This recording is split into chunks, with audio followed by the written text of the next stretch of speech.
Okay, so it looks like we're on YouTube now. Yes, we are live, So, sir. okay, thank you so much, Michael. Good job.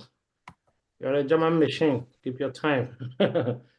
So, ladies and gentlemen, we welcome you to a very important conversation on the Imo State 2024 budget. It's 11 o'clock Nigerian time, 6 a.m. American time, Maryland, New York time. This is a very important conversation for us, and we're excited to be here. I want to begin by introducing our panelists. By my right would be Mr. Terence Onyejiako. Mr. Terence, please introduce yourself to Imolites. My name is Terence Onyejiako, like Father has said, and I am the DG, Pioneer DG, Imo State Data Management Center. I've been the Pioneer DGs from 2020, and we host the entire gamut of granular data for everything Imo State, from documents to archives of land to memos and all secret documents. We archive all that online. Then we provide insight into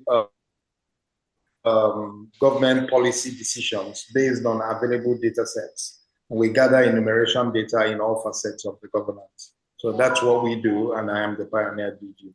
Imolites, thank you, and I'm happy to be here. Thank you, Mr. Terence, for the fantastic work you're doing for Imolites over at the data center. Now I have to introduce the next person on the panel is Mr. Ugochukwu Nwabweze, a Florida-based public policy analyst. Mr. Ugochukwu, please introduce yourself to your people. All right, ladies and gentlemen. The data center. Now I have to introduce the next person on the panel is Mr. Ugochukwu Nwabweze, a Florida-based public policy analyst. Please, please. I have, yes. All right. Within that time, I have actually been a teacher at various levels here in the United States. I have different academic experiences from philosophy to political science, comparative, international relations, budgeting, public administration, epidemiology, and biostatistics. And I really thank Reverend Dr. Goswill Abawa for this opportunity, and also to engage the great gentleman, Sir Terence Onyejiako. Okay, so Mr. Ugochukwu, I think your network is a little bit wobbling, so you might want to move around in case it's a network issue. But thank you for joining us. So we begin with the initial conversation, and I'm going to ask Terence this question. How much is the 2024 Imo State budget? I mean, can you give us the ballpark? How much is Imo State government looking to spend in Imo State on Imolites this year alone? Mr. Terence.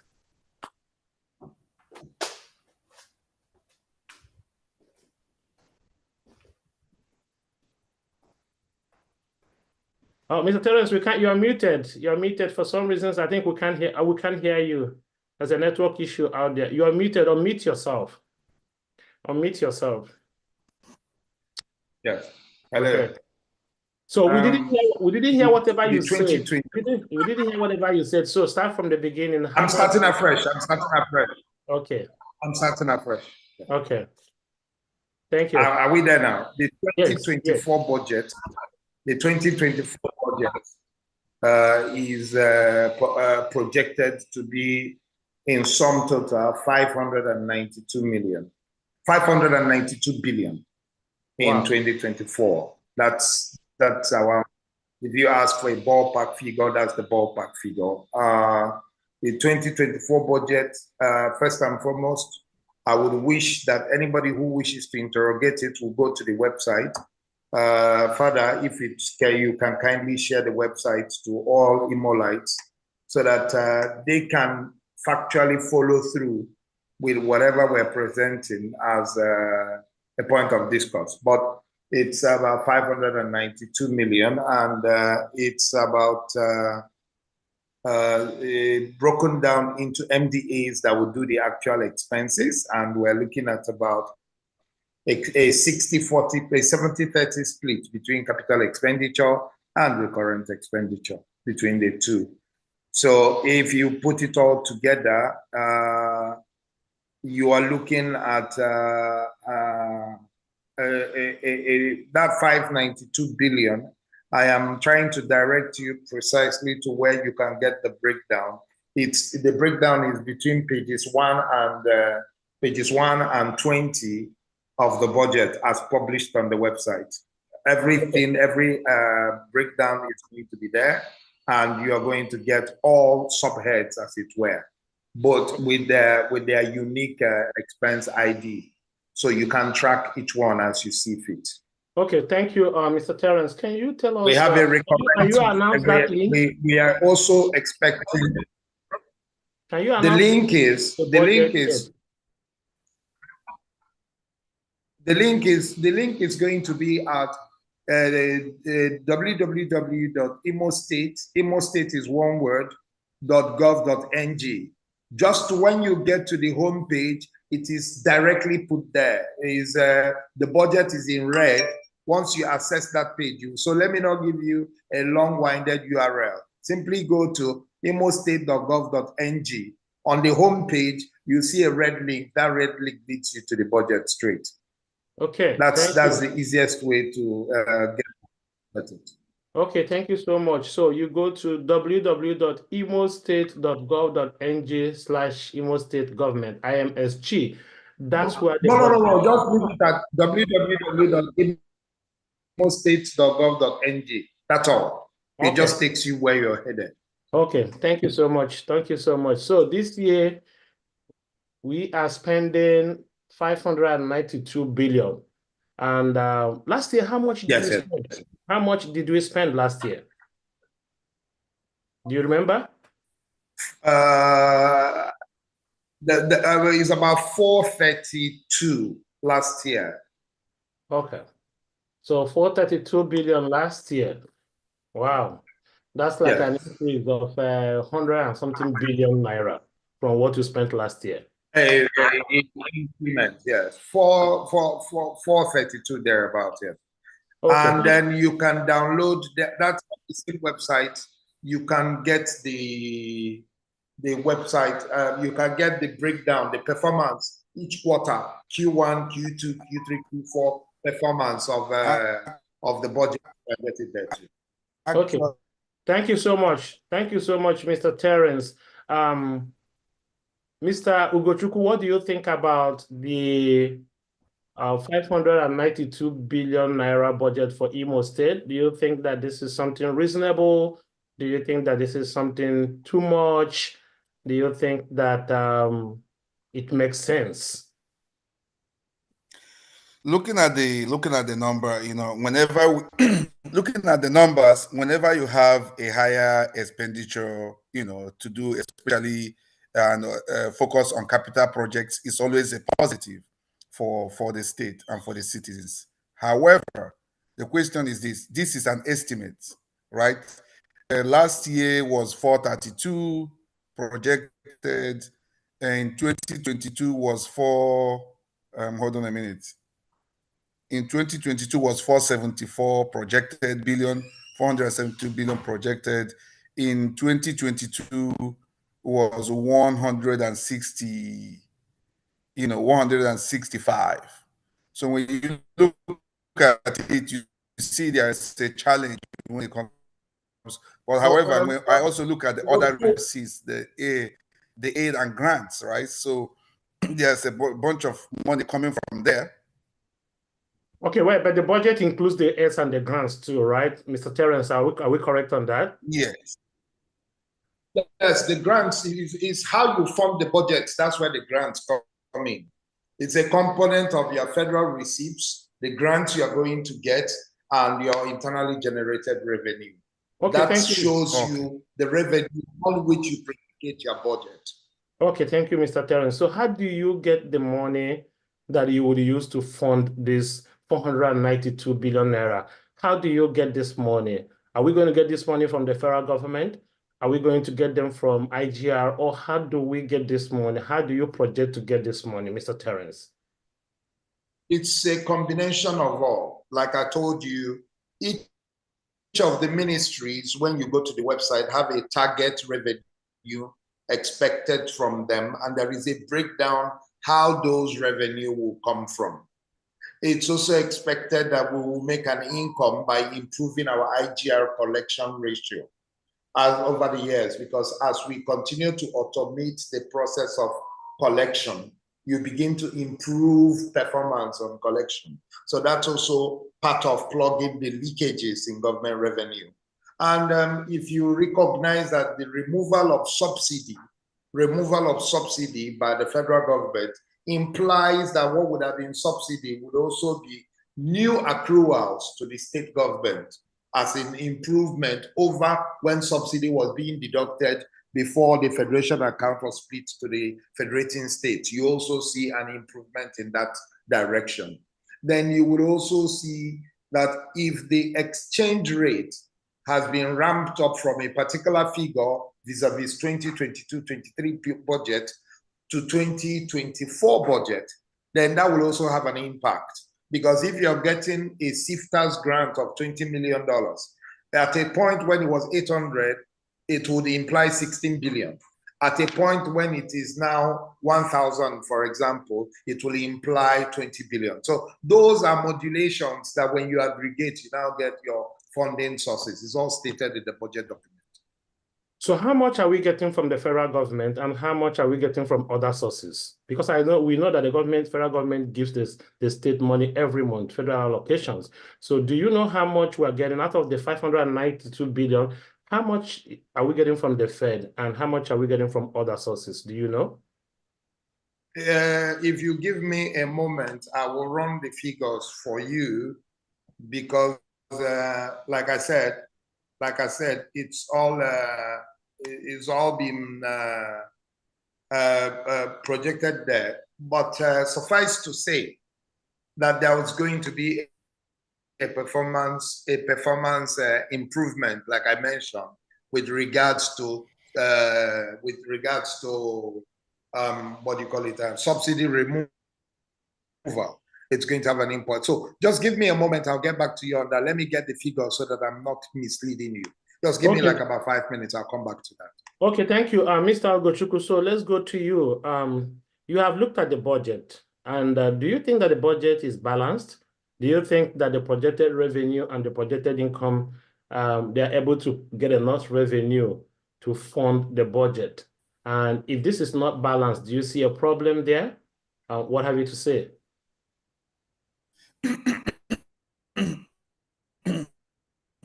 Well, yeah, from the response going to come into the state coffers, okay, because we are going to be dealing with a situation where you have, and this is all about inflation also, but it also means that whatever we are going to spend, we are going to spend more to get the same thing we got last year, right? So last year the dollar was about 780, 750. Now it's about 1,200, now 1,100. If it stays in that within that range, yes, more money is going to come into the state. However, the question is what can that same amount of money accomplish within the state? And that is where we get into the issue of whether really this is feasible, whether it's going to be able to meet the budget statements. Okay, and to that extent, I really do not think that the budget as presented will be able to fund all the projects that the government wants to do. Okay, yeah, okay, thank you so much. So you don't think that all the money, the budget as presented, will be able to fund all the projects? Of course, you know, the government budget is not looking to solving all Imo problems in this year. Why do you think that the budget as presented would not be able to fund the projects as also proposed. Why do you think so? Is it because of the inflation, or are you thinking that they're just making empty promises? I do not think that the government is making empty promises, because this is an estimate, and the one thing that any government owes its citizen is sincerity, all right, especially and that is where you talk about the public trust. People should be able to trust what is coming from the government.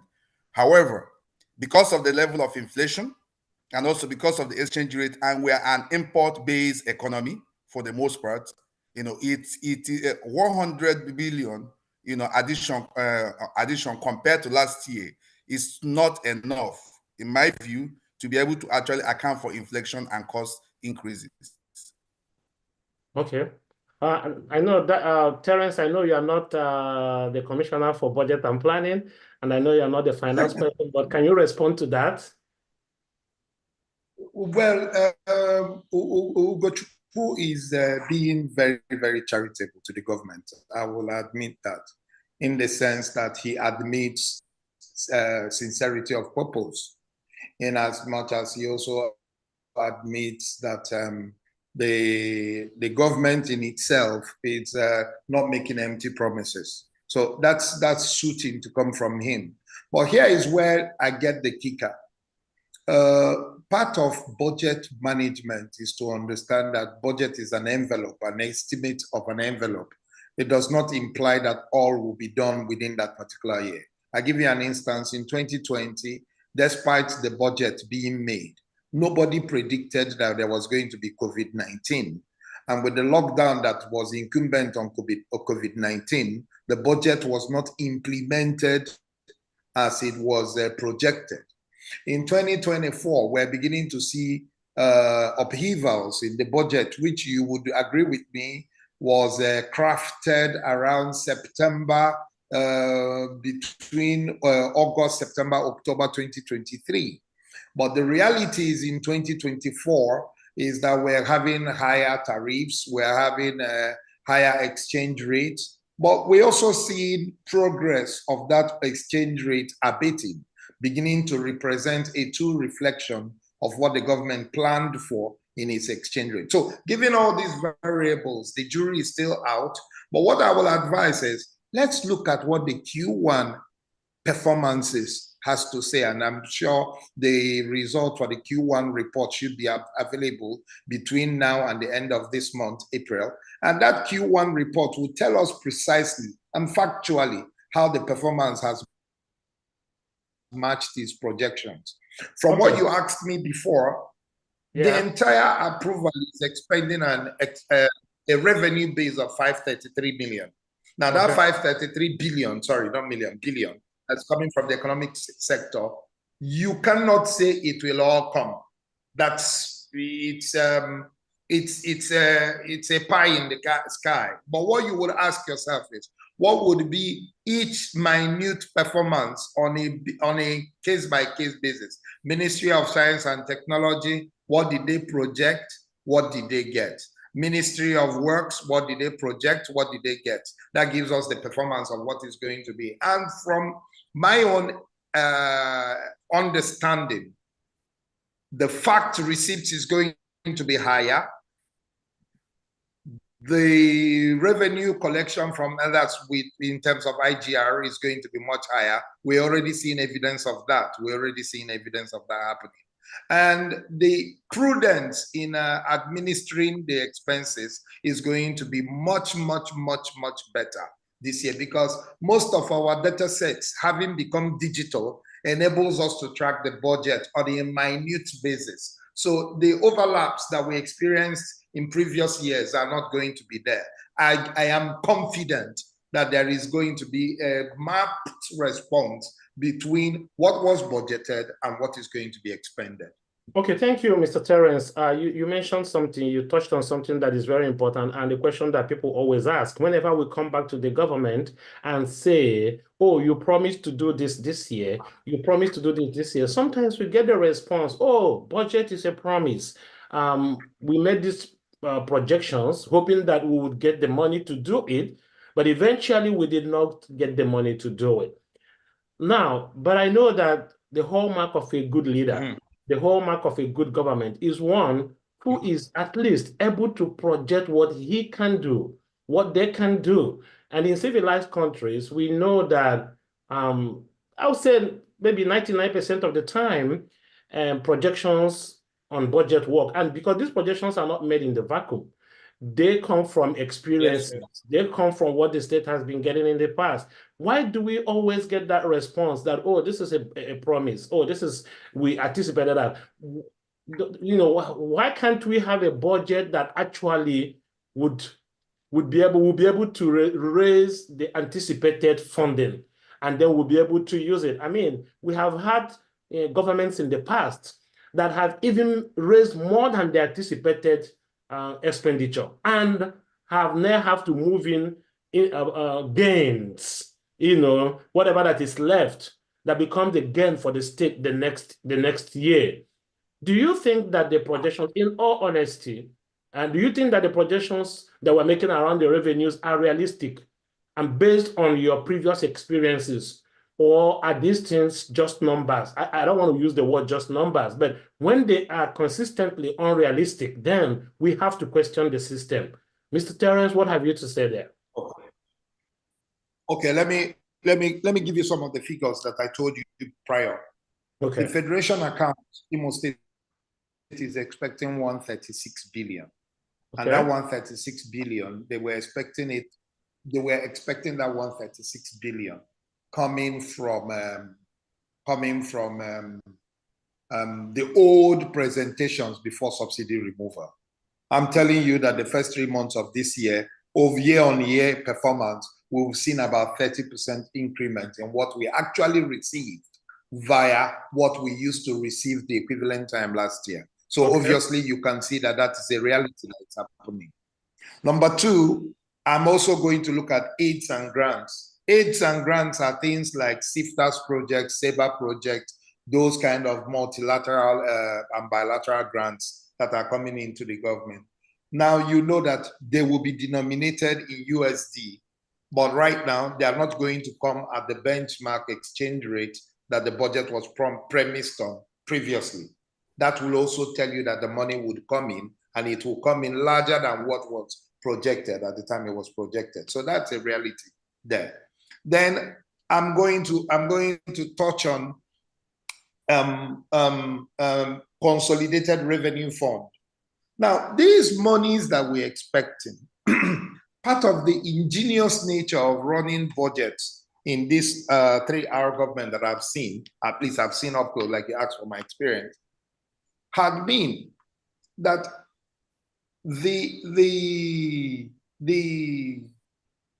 performance is not predicated entirely on the direct receipts. Okay. Some things are funded that are not funded based on receipts, but they are funded by provisions that we hitherto didn't meet our own counterpart responsibilities. I give you an example. If you are going to fund education, education is not going to be funded entirely by what the governor budgeted. It's going to be funded in multiple ways, like SUBEB, a fund that is established for it. It's going to be, there are so many, like ETF is an intervention fund, for instance. So when you have a multiplicity of things happening at the same time, prudence is that you don't draw your budget, but you try to meet up counterpart responsibilities in order to achieve the same aim. Like Shore Wash is a water program. That water program is coming by United Nations funded. It's internationally funded. It's not going to be something that we're going to take our FAC account and use it to provide water. But we're going to rely essentially on our relationships with those bilateral organizations that provide these respites. So when you're funding the budget, it is no longer collect the budget as cash and procure it as expenditure. It is now contrived to see ways of matching unique responsibilities in such a way that those responsibilities save you cost but deliver the expectation. Yeah, Mr. Terrence, I think I do understand that. Sorry to cut you off. I do understand that, but I know that some of these counterpart fundings, the partners that bring their own usually deliver as promised. But it's usually the government sometimes that wouldn't do their own part, and then those projects will not be completed. I remember 2 years ago, 3 years ago, when we were doing an investigation into the status of primary schools and primary healthcare centers in the state. So we got some complaints about the government, I think maybe the previous government, not doing its own part in terms of the counterpart funding for primary education. And that was why the reason certain things were not done. So I do understand that part of the conversation. And so it is important for us to always keep our eyes on that. We want to make sure that we are holding the government accountable for their own part, because we know whether it is grants or aids or counterpart funding, we always know that those people deliver as promised. But anyway, let's leave that there. Let's go to the nitty-gritties of the budget. Now, the budget has been made and money has been allocated. That we do understand that in the Imo State current budget, 70% of the budget, I don't know how much that is going to capital expenditure, and then the rest are going to recurrent expenditure. Mr. Ugochukwu, you have looked at that budget. What do you think about, that capital expenditure, about 70% capital expenditure, and then 30% of recurrent expenditure? Ugochukwu, are you there? Well, we always want. Can you hear me? Yes. Is the connection good? Can you hear me? Yeah. All right. Okay. In budgeting, right, we always want a lot more done on the capital side. So that is, and those things, because when you actually have capital projects, people make money, and then also you generate money from those capital projects. Now, the question is this, and that is what I want to ask the government, so that we don't go into all these numbers, is what are the things that the government is going to do in terms of education when it comes to capital funding? All right, because we looked at some of the reports that came about primary schools and secondary schools in the Southeast. And these are comparing oranges and oranges. So these are comparables. So we see that the schools are bad. We see that the infrastructure is bad. What are they going to do about the infrastructures? How many of them this year? How many of them are actually going to, for instance, Ikeduru local government? How many schools are they going to actually intervene to actually solve this year? How many of them are they going to do in Owerri North? How many of them are they going to do in Osu? These are things that people want to know. That way we can track that, okay, these are things by this time next year, they have done these things. Because it's very easy to actually throw these things out there, okay, throw the numbers out there, say what you are going to do, without people knowing how many are you doing for Mbitoli local government, how many are you doing for Mbise Ahera local government, how many are you doing for Owerri North, Owerri Municipal, so that people can be able to track these things. So that's something I just kind of wish, Terence, if he has that information, to actually educate Imo people. So it's almost a question of what is in there for me, okay, for me as somebody from Owerri North. Okay, so Mr. Terence, welcome back. And sorry, I think it looks like you had a network issue. So before you came in, we wanted to start going into the nitty-gritties. We wanted to start looking at how much in the budget for certain things. The topic of this conversation is what is in the budget for me. So I'm sure that teachers would be listening and trying to see how much money they have that the budget has made, that has been budgeted for education. I'm sure that people who are sick in Imo State will be looking at how much money has been budgeted for health. I'm sure that people in the rural area like myself will be looking to see how much money budgeted for the roads in my village that are very bad. And I will be happy if something is in there for me for my road in my village. So let's begin from education, which they say is the core of development. How much in Imo State budget this year do we have for education? And how would that money how does it go into education? The reason why I say that is because, Mr. Terrence, I think we're not seeing, maybe you can remove your background. I don't know, because your face is, I don't know whether it is from me or other people, but your face is not I don't know showing. where it is. I'm feeling that too. Okay. Yeah, it's likely network. Okay. So the question then is, last year, Mr. Ugochukwu was pointing to a research that our organization did about primary education and healthcare centers. And we realized that a good number of primary schools in Imo State are quite bad. Many do not have toilets, many do not have water, many do not have books, and the buildings are bad. You've seen some of the videos of recent coverages of them. In this year's budget, how much is the state government putting into education? And what parts of education, what sectors in education would the money be going into? And how do we expect results? How do we see results when, in fact, and I know you're talking about first quarter performance, but for the Imolite out there, budget performance is that they go to their primary school and they see that things are working. They see that there are books. They see that there are teachers. They see that there are other things. For us, that is what is performance for us. So can you talk to us about the money for education and where that money will go to in this year's budget? I know the problems are large, but what would the money be going to in primary education this year? I am not going to, like you said, we're not going to look at education in isolation. Let's start by removing recurrent and capital expenditure. Okay. So capital expenditure is what we want to focus on, because that's where it captures what you're talking about in terms of improvements in the environment, in terms of improvements in the infrastructure. That's where capital expenditure takes care of it in the budget.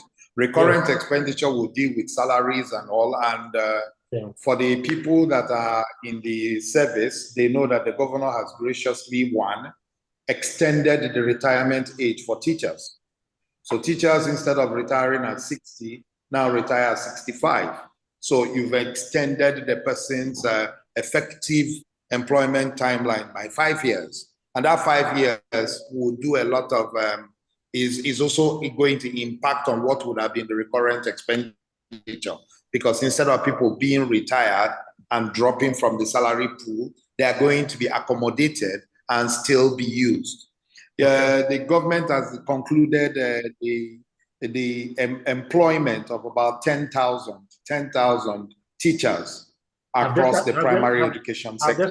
Have they started work? Because we asked that question a few weeks ago, that the interviews have been completed. I don't even know whether offer letters have been, but the offer letters have been. What is being planned is their training. What is being planned is their training, because they need to be trained before they are deployed. I am sure that this Q2 will see them trained and deployed. That much I am confident will happen. Okay, so they have been hired. Yes, they've been hired, yes. Okay, well, that sounds good, because now, so when you know, okay, go ahead with the investment in education. So yes, we understand that the money for education will be coming from. So you want to then look at the capital expenditure as where what you are talking about comes from. So you have effective governance in education. You have a very key part I want to show you: adequate infrastructure at all levels. 22 billion. Okay. Was provided for that. Okay. 22 billion was provided for that. And inside that, that's the main thing there is school infrastructure, construction, and rehabilitation. Remember, this is a 3R government. That means recovery, reconstruction, and rehabilitation. So in keeping with that, 22 billion is going in that direction. Now, if you want to look at it in perspective. Very good, Terrence. Please hold on. I'm very fascinated about that 22 billion. That 22 billion is going to primary school or education infrastructure. So, because Imolites are listening, and please understand that the people listening are not as smart as you are. So that's why I want to break down things for them, so that they understand. You know, so the 22 billion, I would assume that maybe the community primary school where I did my primary school, which is dilapidated now, would probably benefit from that or may not benefit from that. How do I know that I can benefit? If I want that my primary school, our primary school, to benefit from that, does government already have a list of primary schools that will benefit from that 22 billion? Or is there any other way we can benefit from that? That money has been set aside. How do we determine who gets it? How do people know whether it's coming next year? Yeah. The truth of the matter is that I would have preferred this question be asked after next week. The reason being that after next week, the commissioners would have been given their portfolios, and the Commissioner for Education would unveil the needs assessment that predicated this 22 billion. I will be speaking out of turn if I start talking about the granular details of the schools. But what I know is that every school in the 305 wards in Imo State will benefit.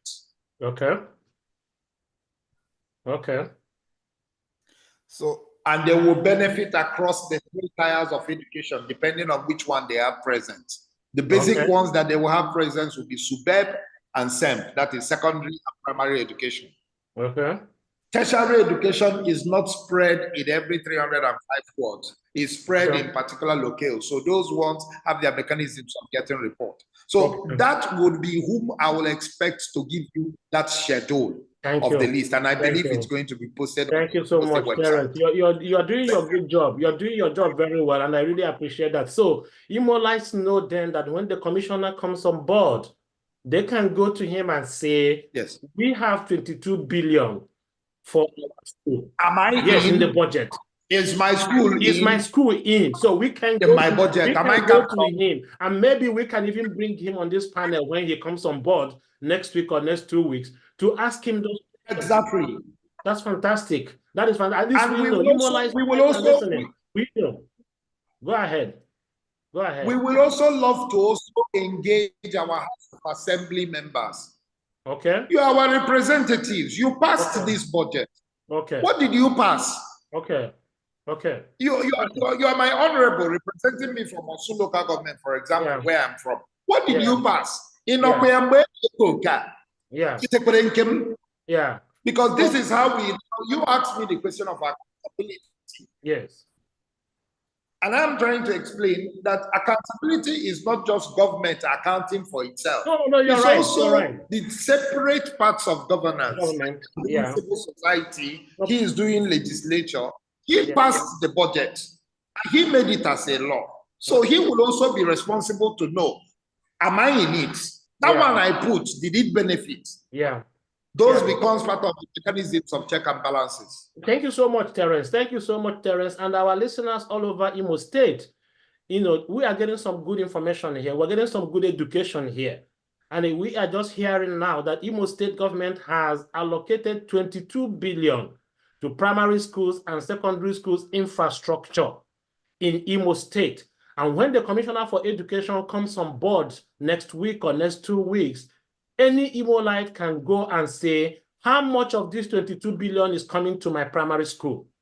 What is it in the budget for my primary school? What is it for me? And I'm going to go to them and ask them how much is coming to community primary school, Umezamimo. So thank you so much, Terence. And I think we are on the same page. And this is the reason why we are having this conversation. So that our people will know, because the truth is that they do not know where to go to. They do not know the kind of questions to ask. They do not know what to do. And that's why we are bringing this panel, so that we can continue to bring people like you to continue to tell us what to do, what is there for us. And you're right. Accountability is not just about government coming to tell us how much money they spend for us, but also we asking questions. Even if our House members will not go to ask questions, we can go to our own House members ourselves. I can go to Ikedu legislator and say, how much did you approve in the budget for primary schools in Imo State or in Ikedu? So we have that question. And we are telling Imolites, you can go to your legislators and demand for these things. Terence is already telling you that you have 22 billion for education. Go and ask for that money. Go and find out what is going to be used. Even if you're not getting it this year, If it's not coming to your school, and he said that almost every primary school or secondary school in Imo State, government schools, will get a piece of that. Now, yours might be for books, yours might be for toilet, yours might be for water, yours might be for anything, but at least you get a piece of that cake. But if you don't know that there is a piece of the cake out there for you, you can't even ask for it. So, Mr. Ugochukwu, you're there listening, and I think this is getting interesting. And I'm very fascinated about this because I'm going to be the first to go ask about this education money, and we'll see how we can go from there. Further, it's important you also remind them that there is also a provision of 22 billion for the youths. Fantastic. Now you're speaking. Now you're talking. So there's 22 billion for the youth, and there is something for them.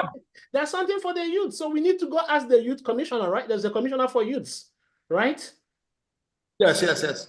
Yeah. So we need to go ask that question for them. You know, Mr. Ugochukwu, what do you think about the twist of things going on here? We're getting some good numbers here, and we're getting a lot of information about what we should do that we did not know before. Are you going to be able to jump in here and do some analysis here? Yeah, I think Sir Terence was very, very on point when he talked about accountability for the House of Assembly members. First of all, in budgeting, especially when we're talking about public budgeting, right?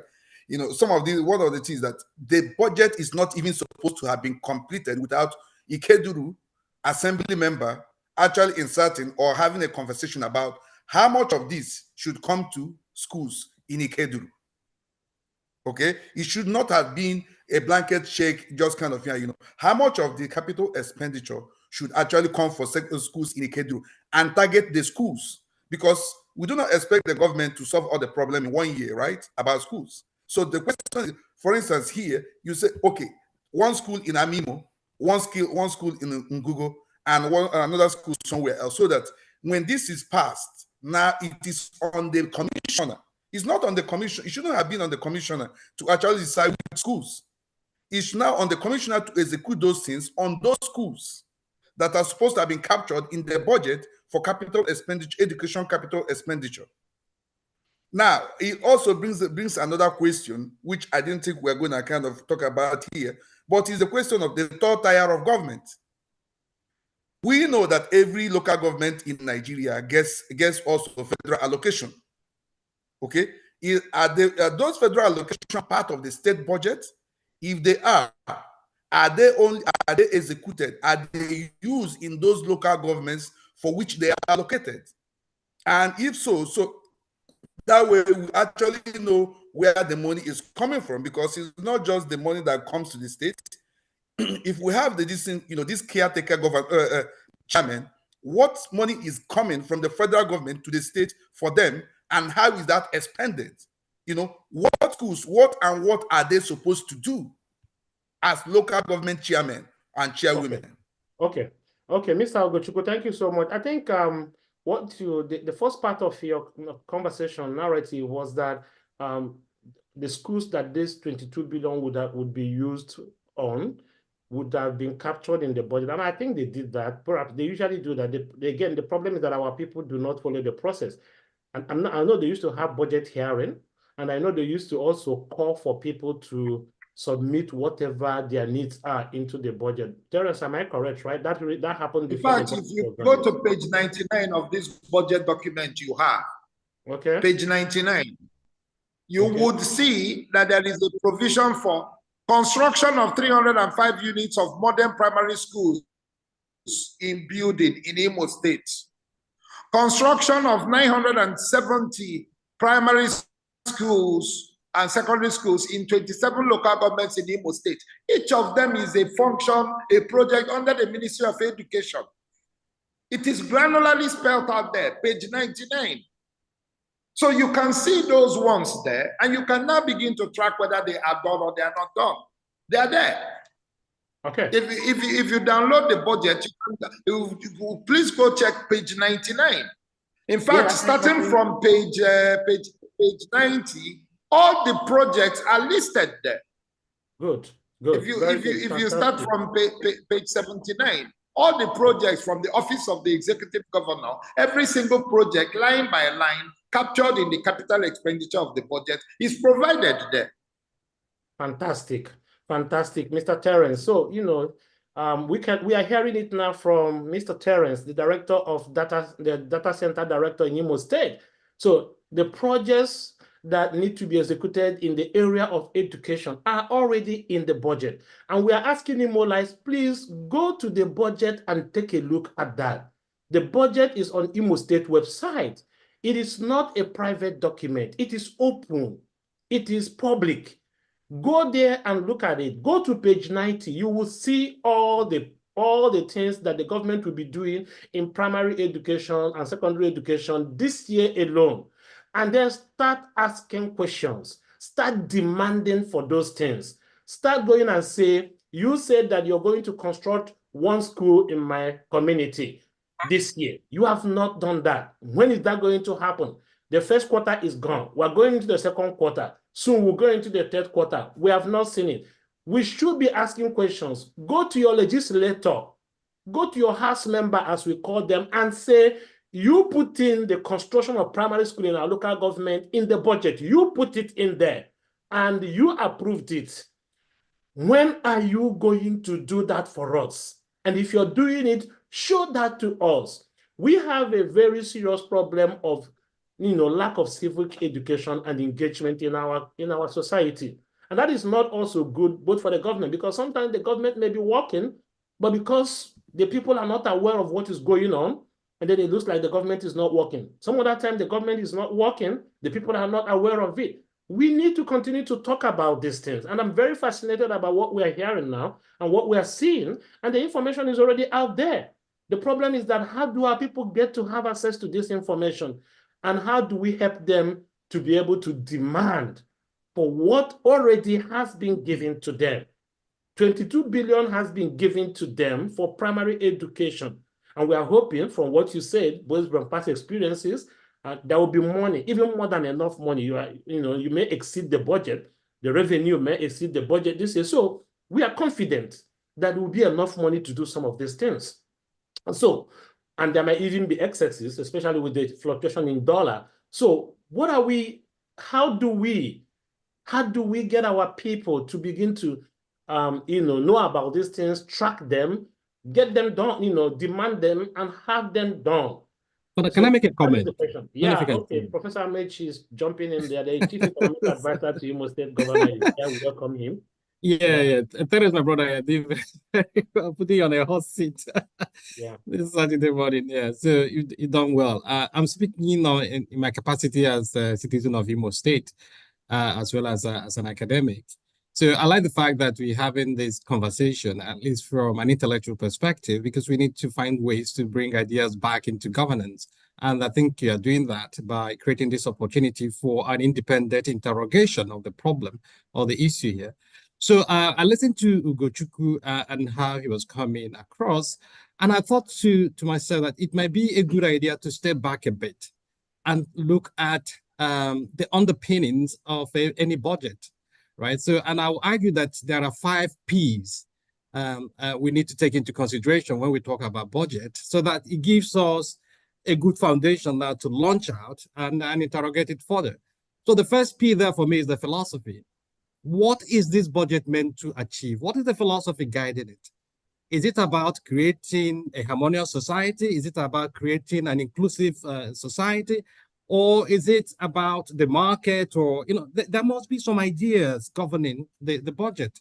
And the governor has set out to say, well, this budget or my tenure is governed by the 3R agenda. So that in itself is an overarching philosophy that can inform and shape our understanding of the budget. The other P there is the idea of projections. Where do we want to be? So it's not budgeting in isolation. So the budget is part of the overall strategy. And the governor, sometime last year, commissioned the development of the Imo Development Plan, and which he is using to base the budget on. So there is a projection that says by 2033, that's in the next 10 years. So he's even taking a projection that is beyond his tenure as the governor. So it's that kind of art of long-term thinking And he mentioned it during the submission of the budget that the budget is guided by the Imo development plan. In his second time inauguration, he also reemphasized that he is guided by the Imo development plan. So that's the projection that we also need to take into consideration. Then the third P there is what I call the prospect. Where would the money come from? Okay.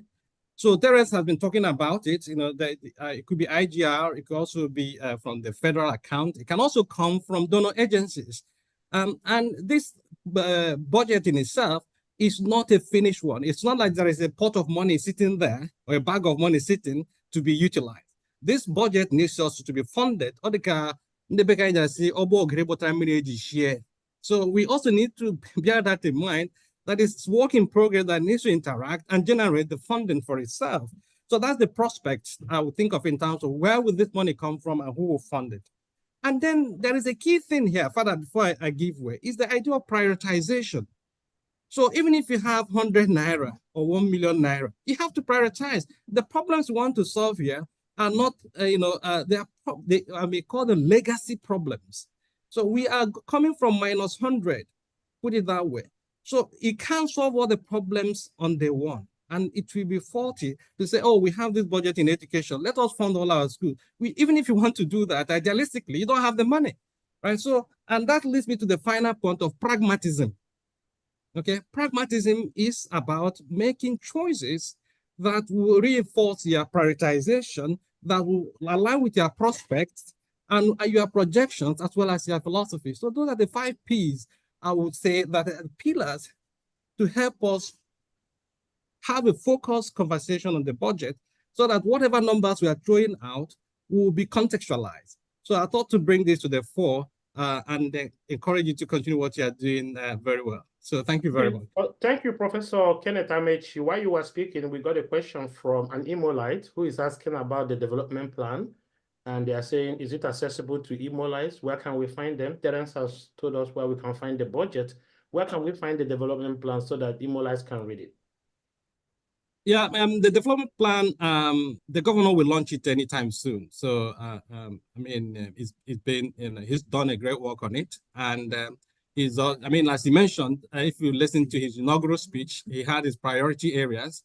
And those priority areas are born out of his development plan. If you also read the budget itself, part of it, you will find where it said it was aligned to the development plan. So the development plan, I guess, whenever the governor is ready, he will make it public. It's not for me to so I hope that when that becomes public, we'll come back to you and get a copy and share with Imola Terence. I'm sure you will be standing by to the website. It will be the development plan. The development plan. Yeah, yeah. And also to say that there was a consultation process. It's not that the governor went in and wrote us something. He asked my office to lead that consultation process. And so it will be out anytime soon, I suspect. Yeah, thank you so much, Professor, especially now, people asking about the development plan. And that also brings to question. I know that ignorance is not an excuse, but given the kind of population we have, I think there's still much work to let people always have access to some of these things, know that these things are existing so that they can continue with the conversation. For example, the narrative, the question, what Ugochukwu was talking about, the process through which we arrived at the schools that will be constructed by the government. I'm sure he already knows that a process took place. I'm sure there was a budget hearing. I'm sure that people were called upon to submit, communities were called upon to submit whatever they wanted to see in the budget. But the problem is that people do not participate in that. People are not aware of that. And, we're not doing a great job in terms of carrying the people along, or our people are not doing a great job in terms of getting interested and being involved. But be that as it may, thank you, Professor, for the philosophical underpinnings that you have thrown out there for us. We'll continue to reflect on that, and we'll make sure that those continue to guide us. In the meantime, we'll come back to Mr. Terence. Now, we have had some good conversation on education. I know that no matter how we try to do all the philosophy, people still want to see the ballpark. They want to hear the money. They want to see the concrete manifestation of whatever philosophical underpinnings that we have. So we've talked about education, which is something that is important to our people. We are going to talk about health. And I'm going to ask you to please, how much is in health, in primary health, or is it secondary health? But, health in Imo State, how much is in it? How much has the Imo State government budgeted for healthcare in Imo State. You know, our people are very sick, and people always complain about the poor quality of our health system. Recently, we had Dr. Uche. He came on board here to talk about health insurance in Imo State. And but I still hear people complain that when they go to hospital, they don't get medicines. When they go to FMC, there are no drugs, and the primary healthcare center, some of them do not have doctors and nurses. In fact, our own report, our own studies last 2 years showed that most of the primary healthcare centers do not have doctors, do not have the medicines, do not have the necessary infrastructure, they do not have nurses. I have the standard, the PHC standard for primary healthcare centers, and honestly, no primary healthcare center, except probably one in Amimo, comes very close to that standard. How much are you guys giving? How much is the government giving to putting out for healthcare in Imo State in 2024, Mr. Terrence? 2024, the government is spending 22,807 million for health. Okay. And that is split between recurrence and capital. And capital expenditure is about 11,039 million approximately. Now, it's important for you to know that there are 3 brand new hospitals at Omuma, Oru East, at Ohajebema, and at Oguta. Brand new hospitals, built, equipped, furnished, and handed over to the Catholic Church to run. You can ask the Bishop of Olu. It was handed over to him to run as a PPP with such faith-based institution to uphold standards, uphold quality, and be transparent in how it's done. That same caliber of hospital is also projected for the entire 27 local governments. But the proof of concept in the first 3 local governments have been completed, delivered, and handed over to faith-based institutions. Father, you can also ask through your fellow brothers in the priesthood, and they can confirm this for you, and they can confirm the qualities as it were. Uche Welike is doing a phenomenal job of health insurance, because you would understand the main problem of our people getting Medicare is not so much about the hospitals, as much as 1, entrenched beliefs, 2, resources. I will tell you something that I found amazing. Somebody tells me that their biggest problem is Ege Jabakad. And I couldn't relate to it. The person is not talking about consultation or anything. Ege Jabakad or the one. So you find out a situation where basic things are not included in the schedule for the health ecosystem. And the governor has also pioneered it by paying the premium for every single civil servant in Imo State as a momentum to make that thing begin to work. That's 37,000 people. While the health insurance, as at last count, I think they are heading to the 80,000, 90,000 subscriber base mark. Okay. This basically means that Terrence, hold it there. So before we, Mr. Ugochukwu, 1 second, before we go into the health insurance thing, let's stay with the hospitals that the governor is building. I want to assume that the 3 hospitals you said he has built are in the budget for this year, a part of what he's supposed to accomplish. No. They've been built and handed over. They've been built. So he's going to build more this year, right? Yes, 24 more. 24 more, and they're going to be based, the pilots, the 3 that were built were pilots already. So he's going to replicate them in 24 local governments. Is that what you're saying? What he has done exactly. Already? He has proven the concept in the 3. Okay. So this is wonderful. So each local government will get a hospital. That's what it means. Each local government will get a hospital. Basically, that's what it is. That's what it means. So, and I love this. It's good for people to know, because it's also important that we are communicating with the people.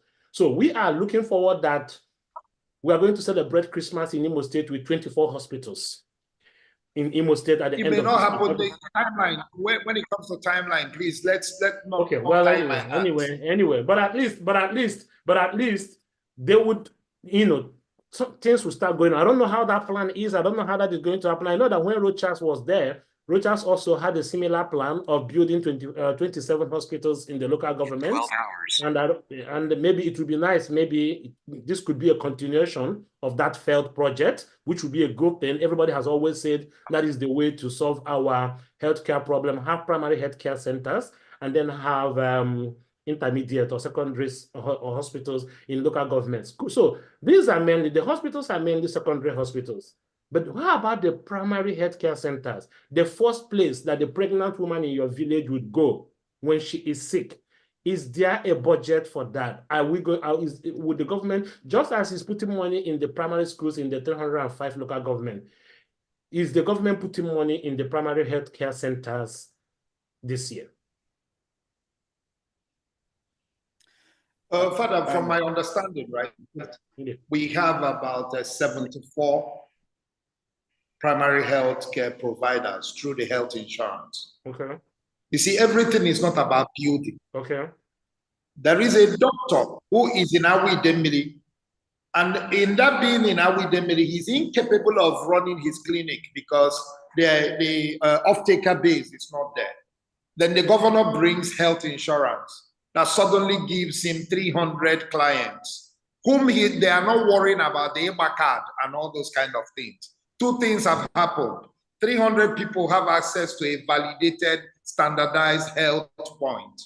A health point has a lifeline that it can sustain and pay its workers. Have you seen that ecosystem there? That ecosystem there is going to thrive. I see the ecosystem, but also the primary healthcare centers are, valid and legit and, systems in healthcare in Nigeria. If you go back to Professor Amechi's thesis, philosophy. This government is moving on a philosophy of PPP because that's what's going to be sustainable. Okay, so much. And PPP means you get somebody who can to provide the service and give him the support he needs. Like the Catholic Church that is running the hospital. I understand that, Mr. Terence. I understand that the hospitals he has built, the 3 ones, would be categorized as secondary and tertiary hospitals. We need them. They're very good. I'm just saying, if I'm sick in Umueze and I cannot come to Iho, where the hospital that Uzodinma is building is, I need to go to a primary healthcare center to see somebody that will tell me and give me paracetamol first before taking me into an ambulance to Iho. And I'm asking, is there any investment in those Father, areas? I've also told you that if you were in the HMO, then you would have gone to that clinic in Iho. Because it's already being supported by government. No. Look, Terence, we need to get this very clear. Because I don't want to discount the PHCs. Yes, they are very important. And there is one next to my house in my village. And to be honest with you, we don't have much in that place. Okay? And I don't know how I can get sick by 12 midnight and start going to Iho by that time. I probably want to go to that one next to me. That's what doctors' clinics in foreign countries do. But our own is PHC. If there is no budget for that, you tell me, and then say, oh, the government is not focusing on that for now. The government is focusing on this new arrangement you're talking about. Please, Father, I said there is 11 billion. And like I said in education, I will not give you the granular detail. But if you go to the ministries where that my page 99 again, there are hospitals that are listed there that will benefit the 11 billion. Okay, thank you so much, very much. Mr. Ogochukwu, you studied public health and you have done a lot of research in public health. Can you jump in here and consider what Terence has said? Consider that we have like about 11 billion for health, and I think it looks like the interest here is in building those hospitals in the local government, which is fine. The government cannot solve all the problems every time, but in the context of primary health care and what Mr. Terence is saying, what would be your view? What have you to say here? First thing, actually, even here in the United States, government-private partnership is a known factor, right? So there's nothing wrong with that. That is a step in the right direction. But however, look at this. When I went, I was in, where this January, right? There was I think a primary healthcare center on Douglas between Mbise Road, that's Mbise Junction on Douglas, and I think Uedro, built by Rochas. That place is dilapidated. It's not being used for what it's supposed to be, right? And we're talking about actually building another. Why am I saying this? Is that you have a structure that was already built, not being maintained, not being put to use. Also, let me give you another kicker.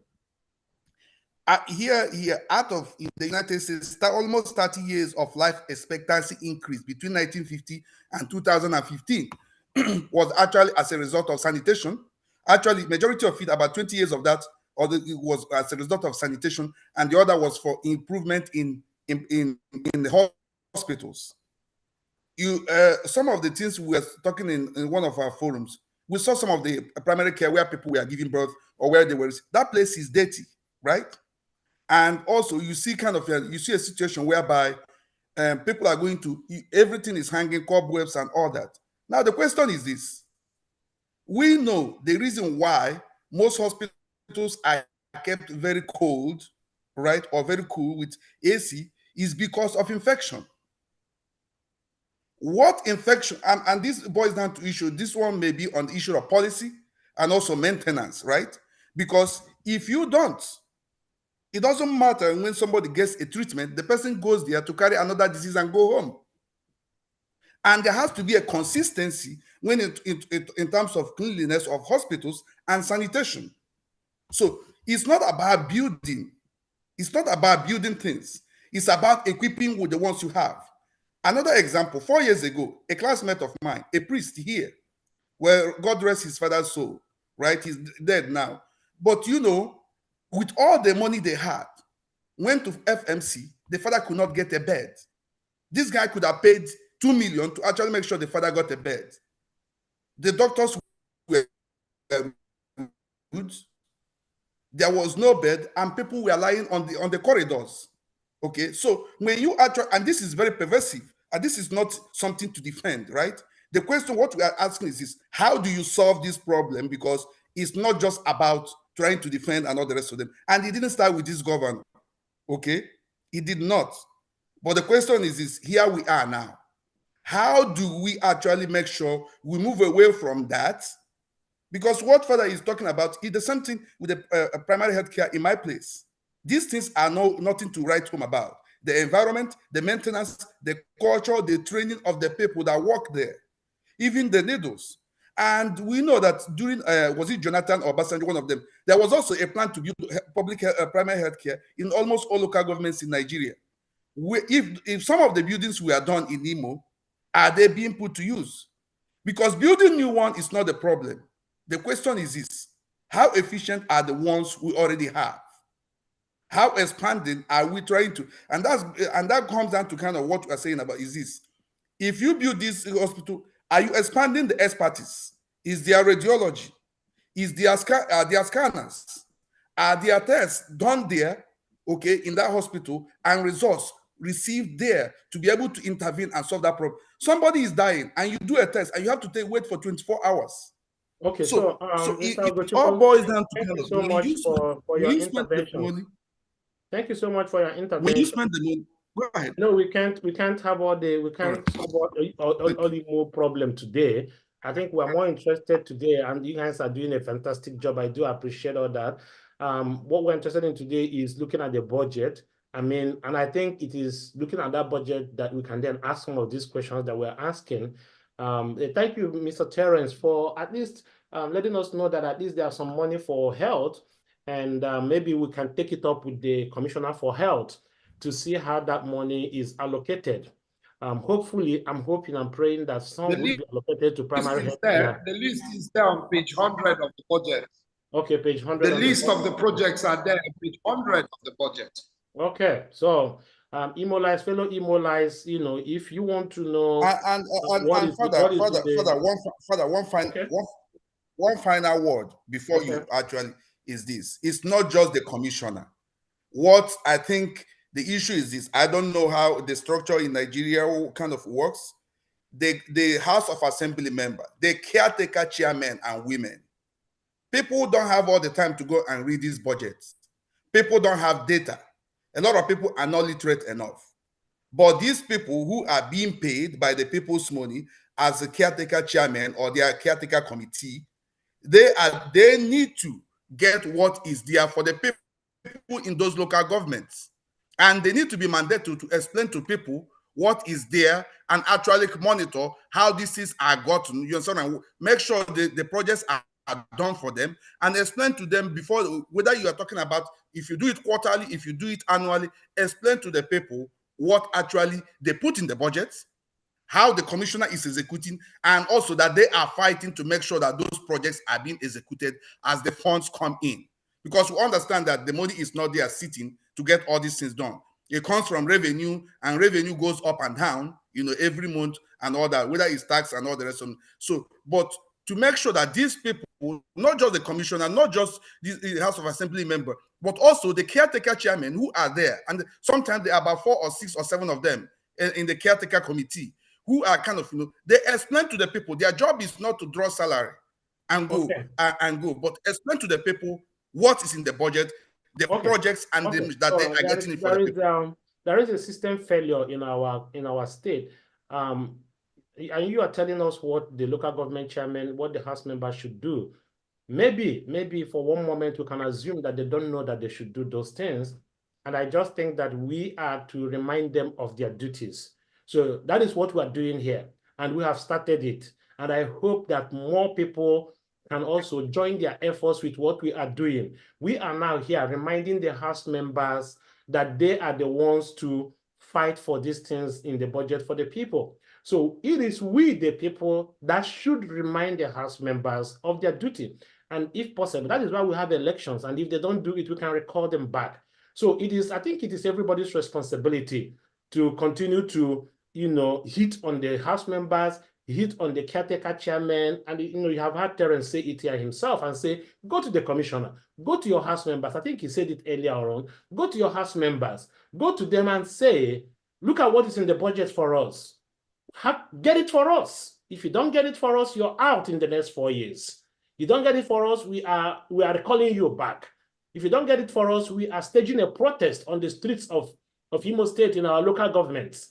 If you don't get it for us, we are writing a petition. That is the part that citizens have to do.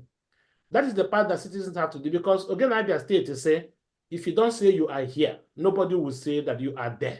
So that is the part that citizens have to do, and that is the part we as an organization, we are taking up that responsibility, and we are inviting more Imo-lites as individuals, as organizations, to continue to get involved in trying to awaken the consciousness of House members, of local government chairmen, to the reality of what is in the budget already for them, what has been there, what they themselves have put in there, but they are not following up and doing what they're supposed to do. So, Mr. Ugochukwu, you are right, but I think we are the people to make the House members do what they're supposed to do. It may not be the government, because we put them there.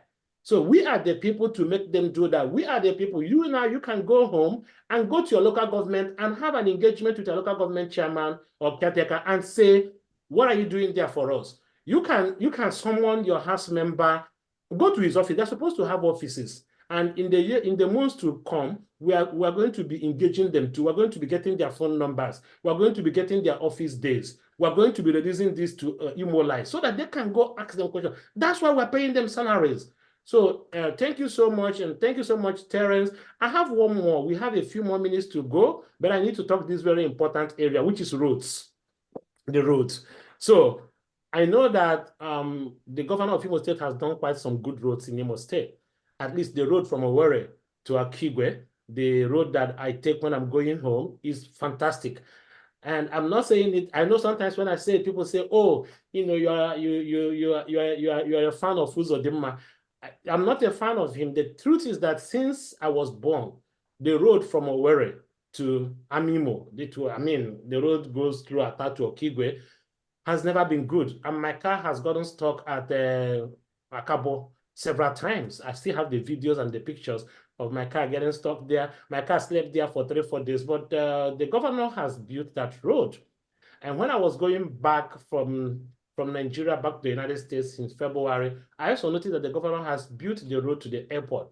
These are fantastic things, and I'm sure he's also doing some good roads. So, yeah, I'm not a very biased person. I give credit to good jobs. I also criticize bad jobs. So when it comes to roads, some of the roads that the governor has done they are good. He has done some good job on some of the roads that he has done. He's not doing too many of them, but the few ones he has done some good job. But we still have many bad roads in Imo State. And I still have the bad road from my village to the town is bad. Can you look into the budget and see if my road is there in the budget, please? Can you help me? Look into Imo State budget for 2024. Tell me how much my road is. When you say your road, Amimo in the Kedu local government. Please help me check whether my road is there for this year, please. I can't wait. But Father, I would have wanted you to check it yourself, because from page 88, page 88, all the roads that you're supposed to do are listed there. Okay, fantastic. Fantastic. Fantastic. All the roads that they propose to do are listed there. And in the budget of Imo State 2024, Ministry of Works, which is predominantly roads, has about 111 billion. Wow. In terms of roads. Fantastic. What the government did was to create the nexus between the three zones. Oluto Owerri, Owerri Tokigwe, Owerri Trumbise to Umahia. That's the nexus. It connects the three senatorial zones. Now, the next thing is to start linking them arterially, internally. You may want to look from page 86 to page 91. They are all listed there. I would want you to look. You said Umweze to where? Umweze Amimo. Umweze community to Amimo is where it's in Amimo autonomous community. We've been going to the government begging them to come and fix that road. I'm sure if I finish and I interrogate the data, I may see it, because there are about 600 roads, as I can see. I think you may not find that road, Terence, but you can find the road from Ukwoji to Mbise. That road that goes from Ata to Amimo to Mbise. You may see that road, but I don't think you go into the different villages in Amimo where Umeze is. Oh, okay. Thank you, Prof. But at least thank you for providing the relevant passages of the budget where we can go search. At least we can go there to search. So Imolize, there you go, 101 billion for roads. And all the roads that this government is planning to build this year are all in the budget and all listed from page 88 or 86 of the budget, going down. You can find all of them there. So let's go home and look at those things. And as the commissioners come to work from next week or next 2 weeks, let's start asking questions. Yes, we know that budget is something that it's more like a promissory notice. It's not, the money is not there, but we're hoping that before the end of the year, if yours is not done in June, it could be done in November or something, but as the money comes in, they continue to do the work. So this is a very fantastic information that you have given us here. And I hope that people, because that's the essence of this engagement, it's educative. I hope that people can take advantage of the much information that you have given to us here, the conversation going on here, and start asking questions and start holding their representatives, pretty much accountable for some of the things that, because the money is our money, and the money that is our money, the governor is only a custodian of our money, and he does for us whatever we want him to do with our money for us. So this has been a very engaging time. I'm not hoping that this will be the last one. I think we need to do this more often, Mr. Terence. I know you're a very busy man, and when your colleague in the budget and planning comes on board, please, we need to do more. I'm telling you that our people need this much more than anything else. Knowledge, is power. Knowledge is power. Even the Bible said that my people suffer for lack of knowledge. And I think that when we get to know a lot that is going on in government, it's also good for the government. It's also good for all of us.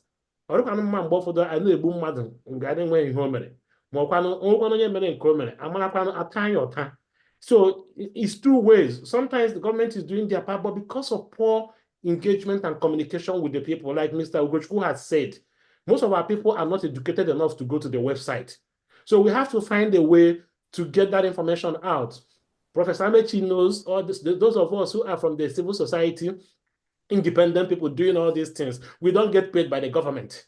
we use our own money to do some of these things. And I think the government should start putting also money in educating us, letting us know what our rights are, and giving us the processes through which we can go and verify. Like our brother P2B used to say, go and verify. So giving us ways and strategies how we can go and verify. Education is key. And truth be told, our people are not really very educated. They are not really very educated. And so whatever platforms we can use to continue to increase this awareness, we are going to be doing it. This is one of them. And please, Mr. Terrence, we are running out of time. We are going to be bringing you over and over again. You're doing a fantastic job. In fact, you're supposed to be the government spokesperson.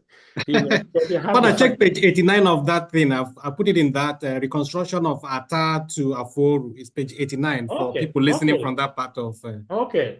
So this is Ikeduru people. You What can about the road is on the budget. The road is on the budget for you. Reconstruction and addition of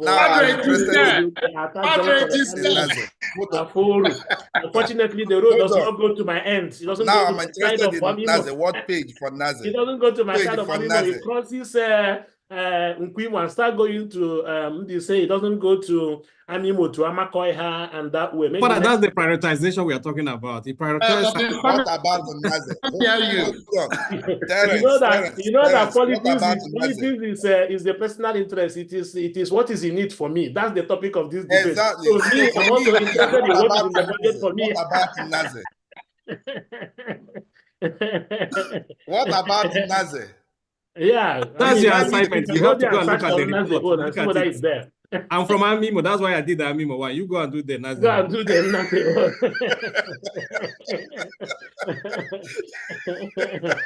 So thank you so much. Thank you so much, everybody. It's been an interesting conversation. We are coming to the end of this our meeting, and I would be, allowing you guys to say a few final words that you want to say. We did not talk about everything in the budget, but at least you have opened the door for more inquiries.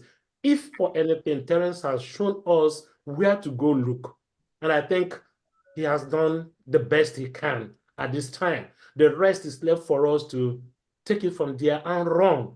And we assure you from our own end that we'll continue to bring those who are responsible to this platform to tell us, and you can continue to ask them questions. But it won't make any sense if we're bringing you people and then people are not listening and people are not taking advantage of that. So, Mr. Terrence, what are your final words to our people today, the Imo last listening, before we say we call it a day?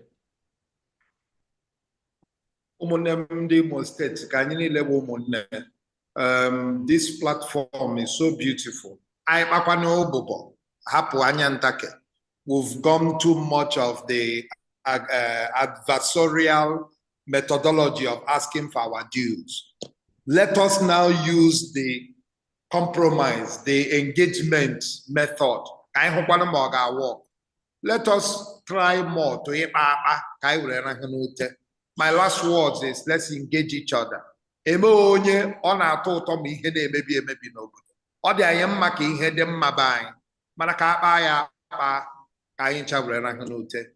very much, and thank you for having me. Thank you, Mr. Terrence. Thank you so much. And Mr. Ugochukwu, what are your final words all the way from Florida to your people in Imo State? We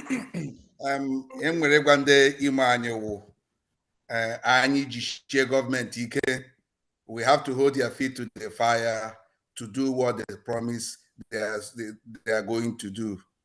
Or the only way to get things done. I'm an alarm that we don't have to fight, we don't have to kill each other, but we have to actually come strong.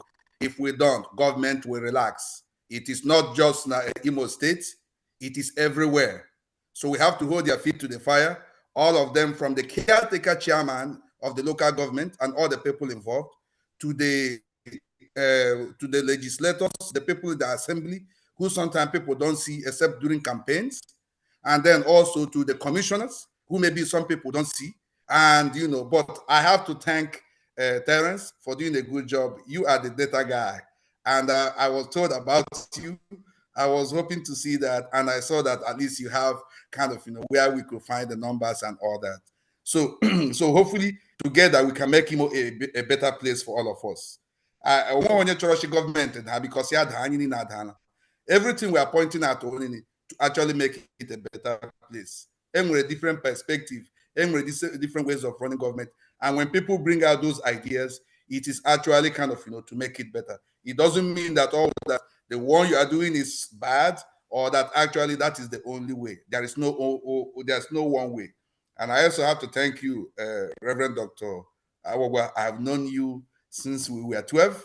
I thank you for your engagement, all the things you do. And actually, this platform, we have to find a way to support you to make sure you keep it going, for our people. So, and I thank you so much for all you do. And the Prof that actually came on the side, thank you also for being here. You are the Chief Economic Advisor to Imo. We have known you for a long time also. And thank you. Continue the good work you are doing. And hopefully, gradually, we'll make Imo a better place through this budgeting and execution. And one final thing, Beacon, where the government doesn't have the fund by itself to execute, create partnership with the communities to actually get what they want done.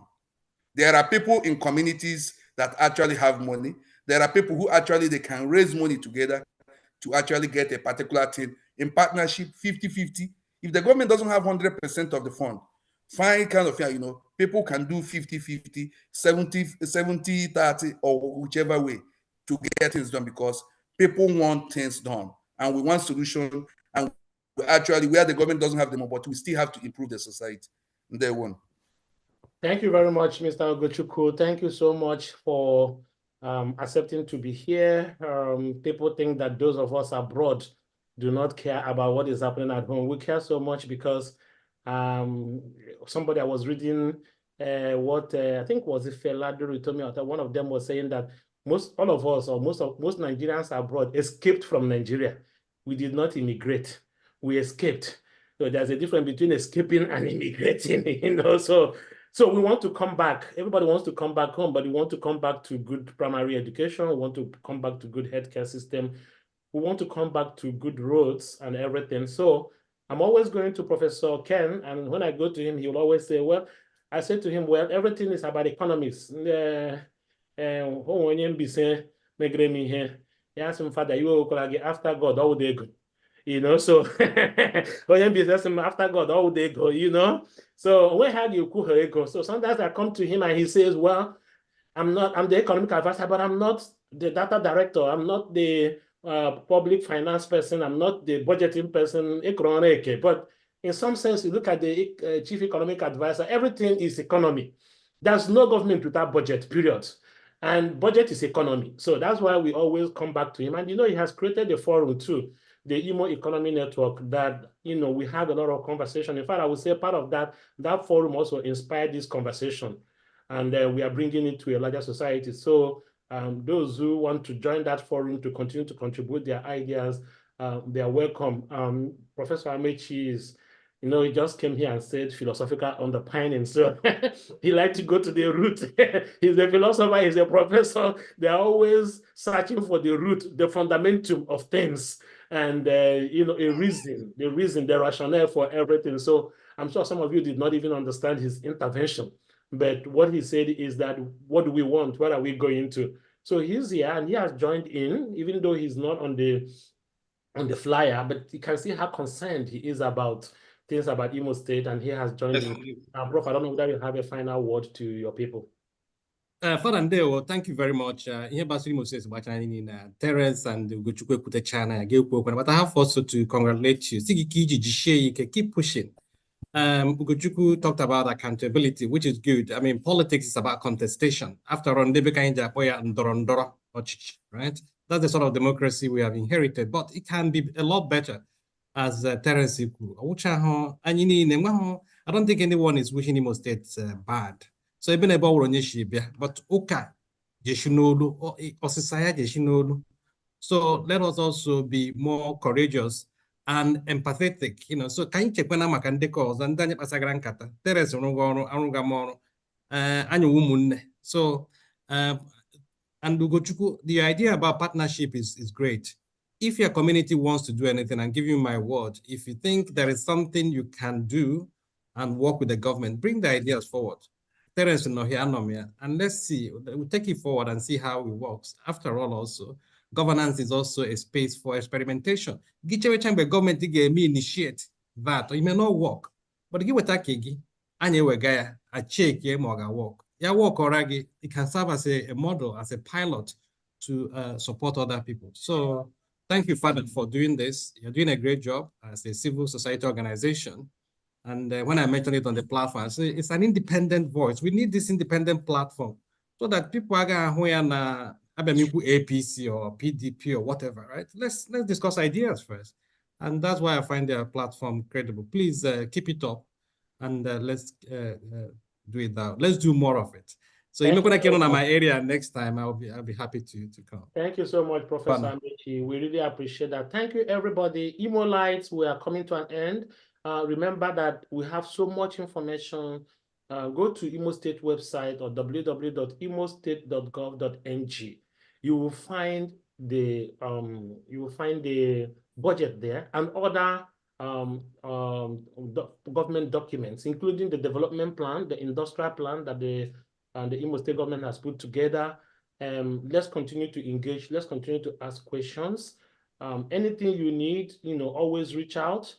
Even if you cannot reach the government people, if you reach me, by the grace of God, I will be able to reach them, and I will send you a message, send a message to them. So as a priest, I'm still the mediator, not only now between God and man, but between the government and the people. Thank you, everybody, and enjoy the rest of your day. Thank you. Thank you. Thank you very much. Thank you very much. Thank you.